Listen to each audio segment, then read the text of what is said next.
Raising women's voices, one story at a time. Welcome to the She Said Project podcast.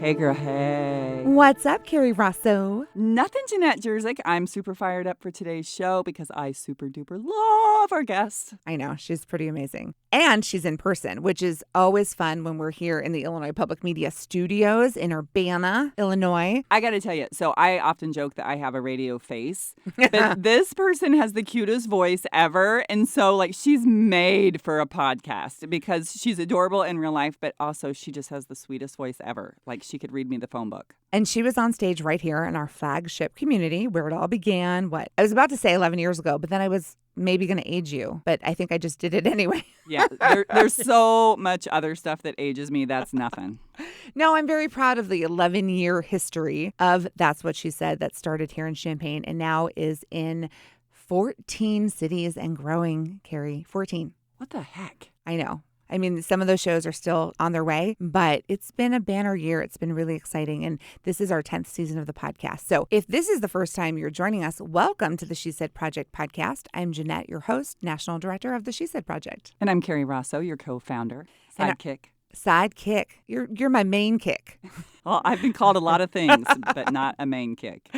No, but I love that we get to check in with these incredible women. And it's my opportunity to check in with you and see you because our real lives are packed. We're busy ladies, just like so many of the women that we get to meet, so many of our listeners. I'm so glad we are providing entertainment for your drive today while you're listening to this podcast. Let's get the party started. Mila Thomas Fuller was on stage, and That's What She Said in Champaign, Urbana, not too long ago. And I'm really excited that she's here with us in person in the studio. Welcome, Mila. Good to see you. Good to see you too. Thank you. You all are making me blush over here.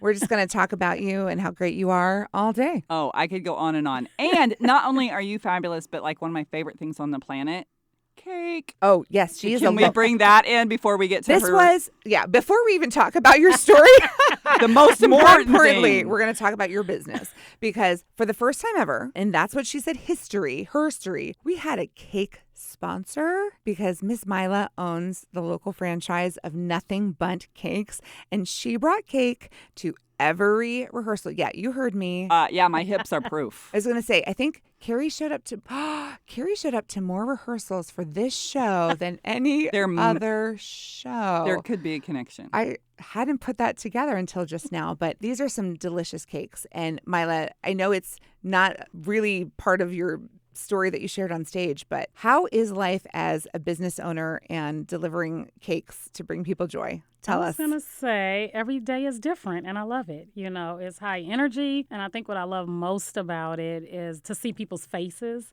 when they try a flavor for the first time, when they visit for the first time, just the experiences. And I'm real fortunate because most people coming in to buy cake are really in a good mood. So it's a fantastic opportunity to have just conversations. So my husband has this theory. Don't ever build a career where it involves people going through something dark or sad or miserable. Like, don't have a career where you have to fire people or that involves their worst. Find a career where you are surrounded by joy. I consider what I do my life's purpose, and I get to live in joy and connect with women and be there when they're celebrated. Right. It's joy and gratitude. I mean, everybody's happy to come in and get a cake. I can't imagine anybody's coming in and saying, like, this is bullshit. You know, like, they're happy to be there. It's cake. And I had someone come in today, and we just celebrated 4 years, and he was there during our 4th birthday party and just came in really upbeat and happy and, you know, prepared to try one of the new flavors. So our tagline is Bring the Joy, and I really love that.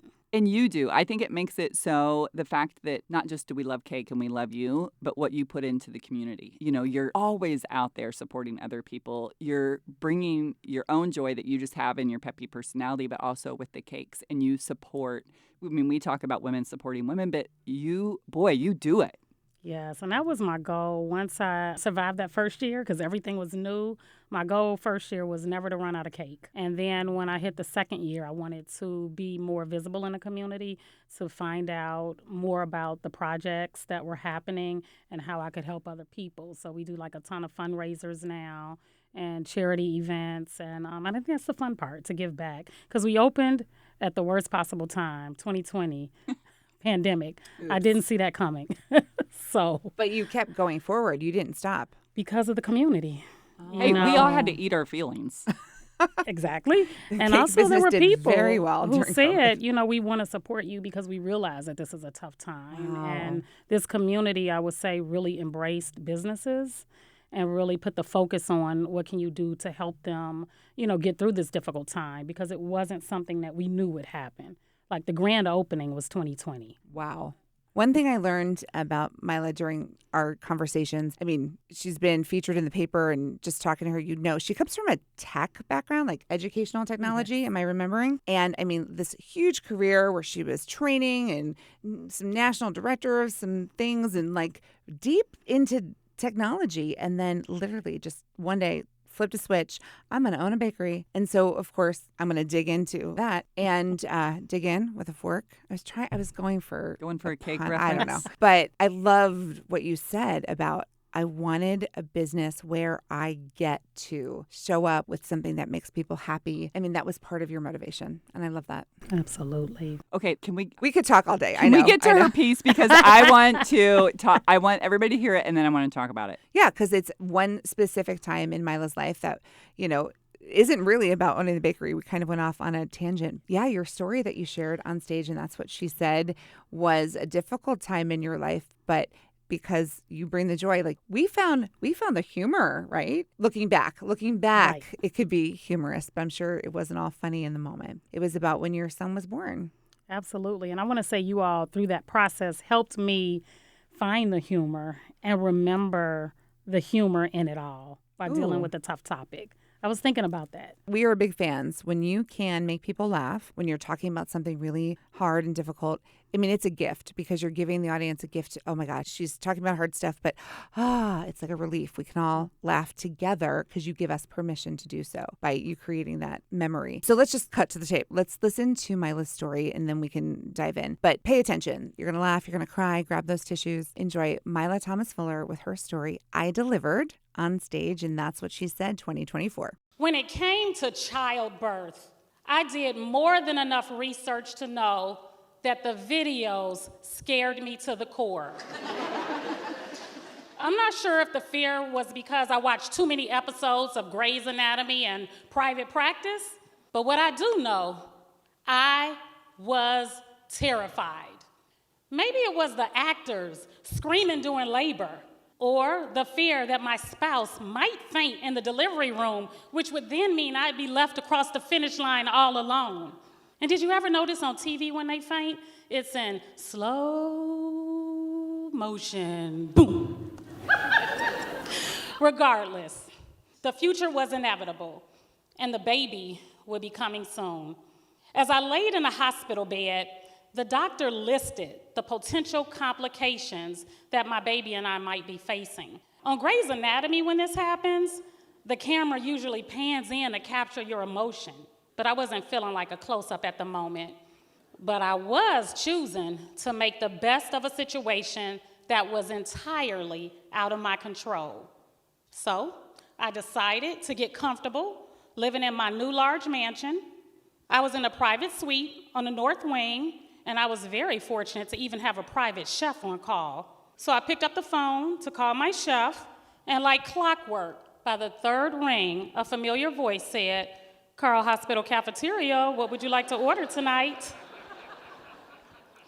Yes, this is how I coped with hospital bed rest as a result of being diagnosed with preeclampsia. Now, the turn of events all started at my appointment for a scheduled contraction stress test.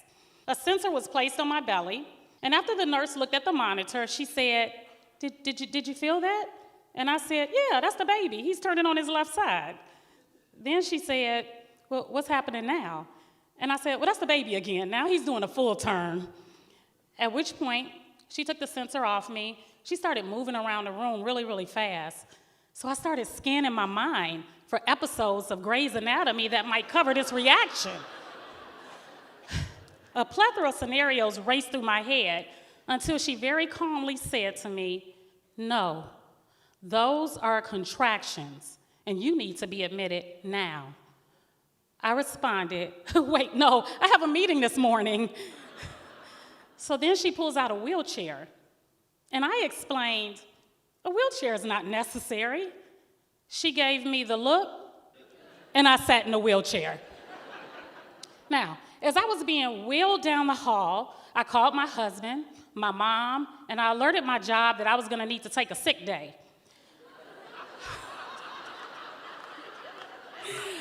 I instantly regretted in that moment not following that advice to pack your hospital bag sooner rather than later. As soon as I arrived in the hospital room, several staff entered the room. They were explaining the various roles, what was happening to me, and the full medical plan. And I thought, wow, this is just like on TV. But my baby was preparing for his entrance. The only problem, it was too early. Another team member walked in briskly. They pulled out a needle, and as this process was being explained to me, I asked, have we missed that one window of opportunity for the second required shot that helps women at risk of a premature birth? He asked if I was a doctor or had family members in medicine. And I very proudly explained that I saw a similar situation on the crossover episode of Grey's Anatomy and Private Practice. But unlike the character on Private Practice, I was lucky. That window of opportunity was not missed, but I was gonna be in a hospital for a while, a long while. It was mid-May, May 16th to be exact, and the baby was due July 20th. I came to terms with being in a hospital for an extended period.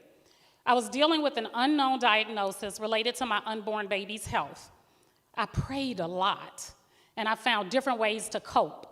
I also found peace in this very rare time in my life where I was able to just sit and be still. Then I started reflecting, wondering, worrying. I wondered, why is this happening to me? What did I do wrong? Perhaps is it because I don't drink the recommended amount of water each day? Or was it that day I had a teaspoon of ice cream and I didn't check to see if it was pasteurized and maybe I have listeria? I also worried about my dissertation because I wasn't finished with it yet, and my advisor kept reminding me that my clock was running out. Then I was aggravated with myself because I kept delaying that iconic photo of my belly in a long flowing dress for a maternity shoot. Now I'd never have it with my hair flying in the air like Beyonce. And what's even worse, my husband is a professional photographer. But I decided that day that I would just stop worrying and make the best of a situation because I had no control over anything. I was in the hospital. I spent my days praying, flipping through magazines, watching soap operas, and talking to family and friends. Several weeks later, I woke up on a beautiful morning to find both my mom and husband in the room with me. My doctor came in and explained that the best course of action would be a scheduled C-section, and we settled on a date. I was able to relax a little because now we had a plan, but that didn't last. Next thing we know, in walks the entire medical staff like it's the grand finale of Grey's Anatomy. We all sat up straight. Then someone said, "It's time." I said, "I don't understand." They said, "Time for you to deliver." My husband said, "Time to deliver what?" We still can't believe he said that because we hadn't ordered a pizza, but this is now our family's joke, and we laugh about it all the time.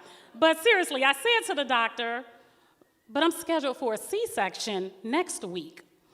At this point, the maternal fetal specialist comes in and says, "We can see that the baby is in a little stress, so we feel that it's best to deliver now." Well, the moment was here. And as I was laying on the table, they explained that I would be awake and that my husband would be there to cut the cord. My doctor appeared and I felt relief. And I realized that the baby had a chance of being born with some issues and that that moment of truth would be here soon. And then I heard them say, "He's here." But I didn't hear him cry. I was so upset because on TV when they don't cry, they cut to commercial. But in this moment, I just kept saying to myself, "Cry, baby, please cry. Just cry, baby, please cry." And then he cried. And boy, did he cry. And I kept thinking, if he's crying, that means he's breathing. If he's crying, that means his lungs are strong and developed. But I couldn't lift myself up off the table to see. But I did see them hold him up, like that one scene in The Lion King. And then my husband was asked to cut the cord. The anesthesiologist explained to me that they were going to take him to the NICU for all the tests. I tried not to worry, and then my husband ran to me and said, "The baby looks great, but they said I have to go with him now. You did great. I love you." Before they left, the doctor came over. She smiled and said softly, "He looks really good, but we won't know until we run tests. He is breathing on his own, and that is a good sign." They quickly brought the baby up to my face, and she said, "Meet your son." That made my day. Christopher was born weighing only 2 pounds. He seemed to demand attention at the NICU. The nurses said he definitely lets us know what he wants and when he wants it. His biggest challenge was learning to eat and gain weight. And after a 62-day stay in the neonatal intensive care unit, Christopher was released from his first home, the Carl NICU, and he went home on August 7th. He had no health concerns other than low birth weight. Well, after going home with our sweet baby, I reflected on all that I learned. I learned to release the worry, find silver linings, laugh with family and friends. I also learned how incredibly thankful I was for the care and support we received from our medical team members. They left a lasting impression on me. They were there with me during my most vulnerable moments. And years later, what all of this taught me was to let go of being so risk-averse. I decided to leave behind my safe and structured career in education technology, and I opened a bakery. During the pandemic, and with that new business, I now had the perfect opportunity to just say thank you. One day, as I was mapping out deliveries, I decided to do a surprise cake drop. I delivered enough cake for all the NICU staff. I also delivered cake to the Carl Auxiliary House. That's a guest house that provides a home away from home for families of intensive care patients. Through it all, I was at peace. I delivered, and I brought the joy. Boy, did you deliver. Yes, you delivered. You like the double entendre? Double entendre there. But you did. You delivered on stage, and you were nervous. I was very nervous. Mm-hmm. You couldn't tell that night. You were a rock star. I was ready to run out the back door. I whispered to Jane, I'm like, I don't think I can do this. But you did it. You nailed it. Absolutely. I did it. Thank you. And the women out there know you're not asked to be in That's What She Said in the shows tomorrow. You know, these women get time to really dig into their story and make sure it's written in a way that they feel supported and ready. They have lots of rehearsal time and lots of cake. Yes. Yeah, and I was going to say one thing someone told me years ago, whenever you have to do something and you're really nervous and you feel those butterflies, it's because you really care. Mm-hmm. Amen. Okay, there were actual high fives in the studio. I teach public speaking, and that is the first thing I say is when you have nervous energy and butterflies, first of all, don't try to shove it away and pretend it's not there. Own it and embrace it and call it what it is. Nervous energy means you're doing something exciting. You are stepping outside your comfort zone. You are being bold and brave, and that should be celebrated. Absolutely. And you So- were definitely bold and brave. Did your loved ones, had they read or seen you practice, or was it all a surprise that night? So my husband, he knew some of the topics. I ran some of the parts about him, but he wanted a lot of it to be a surprise. Deliver what? So, yes. We didn't order love pizza. Yeah, he had to chuckle about that, just reflecting back. He heard it really the whole thing for the first time that night. And I think it really took us both back, because it was so many difficult things that happened and we had never revisited it. Because by the time we took the baby home, you don't have time to remember yesterday. No, it's one day after another. You've Exactly. got to stay in the moment keep those kids alive, right? But you did. Like, it was a specific window of time from you arriving in the hospital till, they were ready to roll you down the hall and deliver. But you called it your mansion. Like, you're like, I'm going to make the best of it, And so how long were you in the hospital for again? It was about 3 weeks, close to 3 weeks. Yeah, 2.5 to 3 weeks. I think when I first was admitted, I was really sad because it was just unexpected. But I really try to always find the silver lining, So now that I was here, I love Carl Hospital. Everybody was really nice. It's very clean. I love the food. So, television, so it was the catch first up on time. your Grey's Anatomy and your Grey's Anatomy, private the practice. new shows that were out at the time. And I just really hit a point where, now there was nothing to do but be there because I was on bed rest. So just having that time to reflect, to rest, watch TV, listen to the radio. I was able to catch up with so many people that I had lost touch with because you had your phone, all you have. So I just kind of found that silver lining. So in my head, I can just pick up the phone and order food whenever you want to, breakfast, lunch, dinner. But it was dessert. great because so often we have in our mind like the plan, the grand plan. You're going to get your maternity photos. You're going to, your water's Right. going to break and you're going to go in, like all those things. And then when you have to rewrite your script, you can fall apart or you can, see the silver lining and make it a whole new, it's not what you expected, but we're going to get through this. We're going to get through it. And then the people that you come in contact with when you're dealing with difficult situations, and they're people, like the nurses and the care team, they're skilled with this. They see it every day. So I feel like they also know how to work with you, to talk to you, and also help you see the silver linings. And I think that really did help me a lot. And I think you impressed them with your medical knowledge. Who knew? Who knew that, you could learn so much from, Grey's Anatomy. From Grey's Anatomy. That was, I think, one of my favorite parts of her story was It really just, was. that's true story. You True brought story. those Love things it. to the conversation. Like, is there time? Did I pass the window for the shot? That was, we were cracking up. It was so funny. I love it. I love it. Okay, so what was the feedback you got afterward? Ooh, afterwards. I know right at our after party, people came up to me and said, thank you. And that was a surprise to me because you always hear that your story can make a difference or resonate with others, but you never think about it till it happens.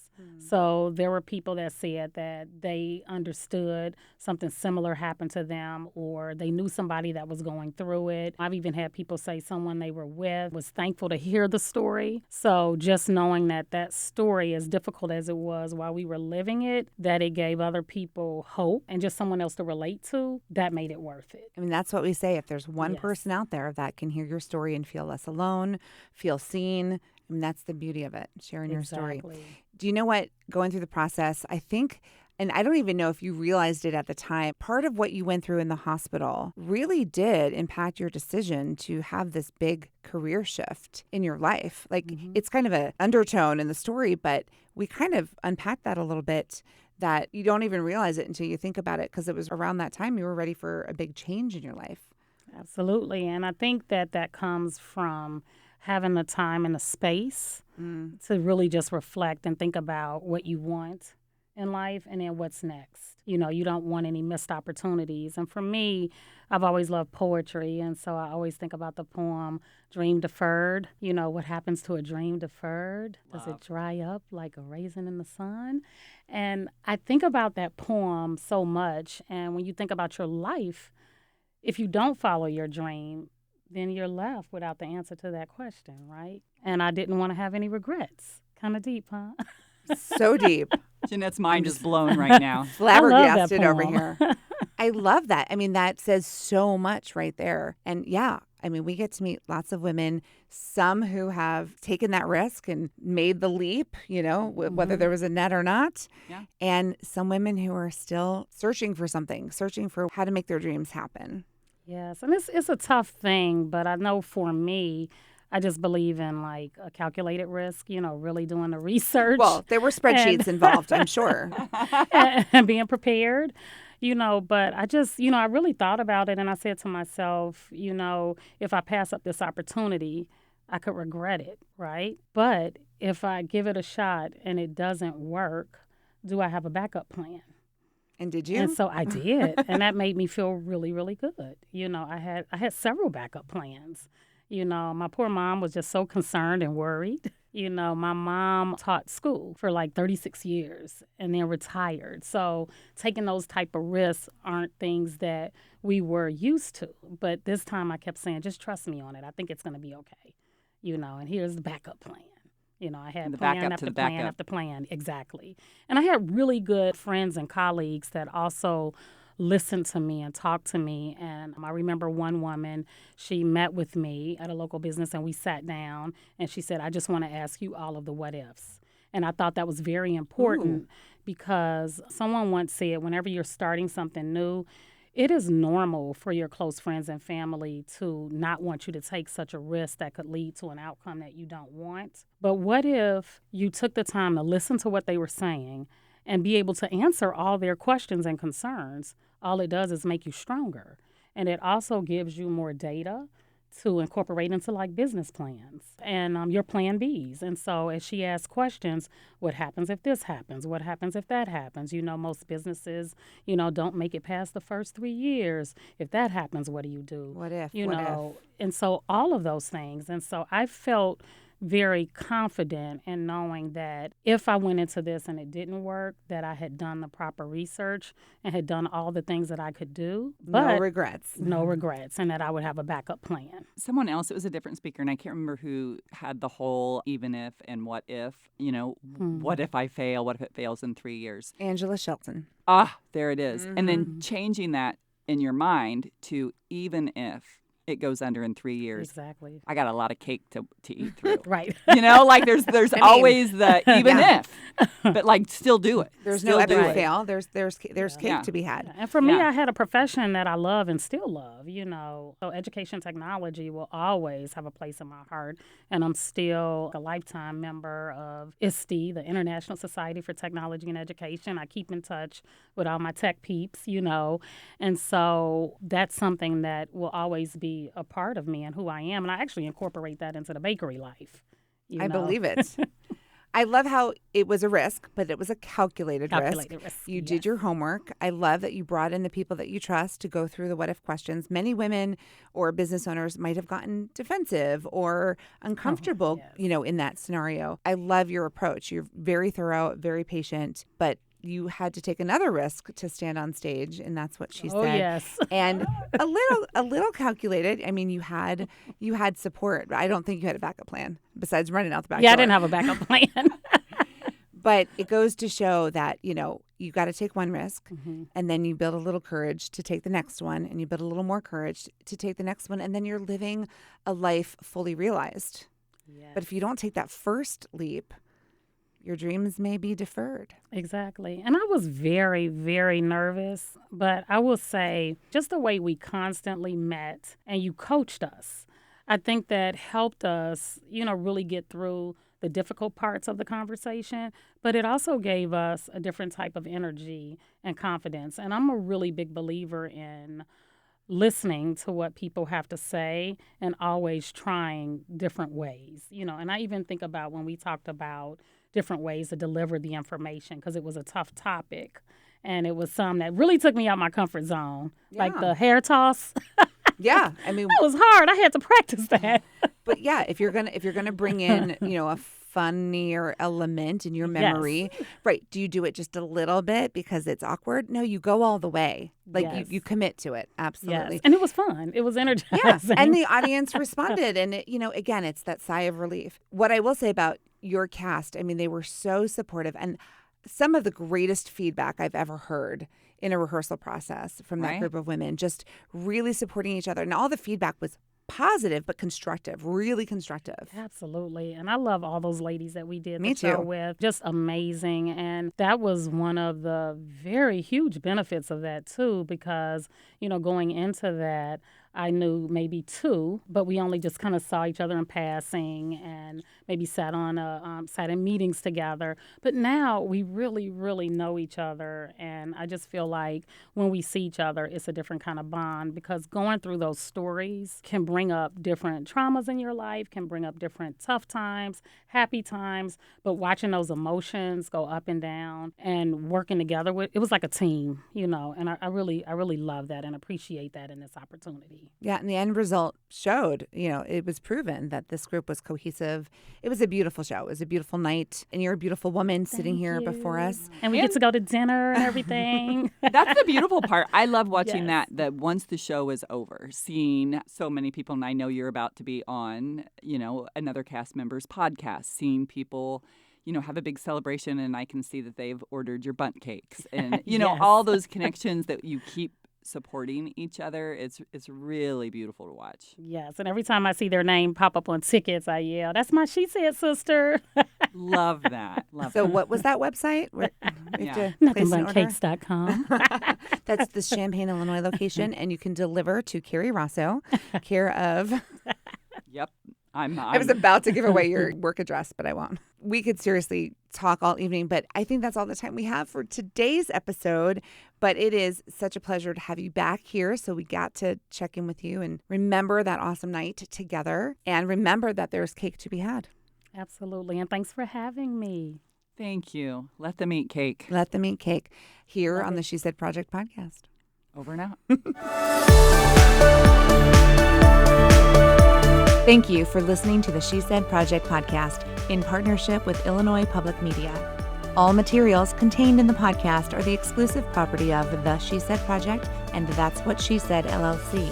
For more information on our live shows, go to shesaidproject.com. This podcast was made possible with support from Carl and Health Alliance and presented by Sterling Wealth Management, empowering women to live their best lives.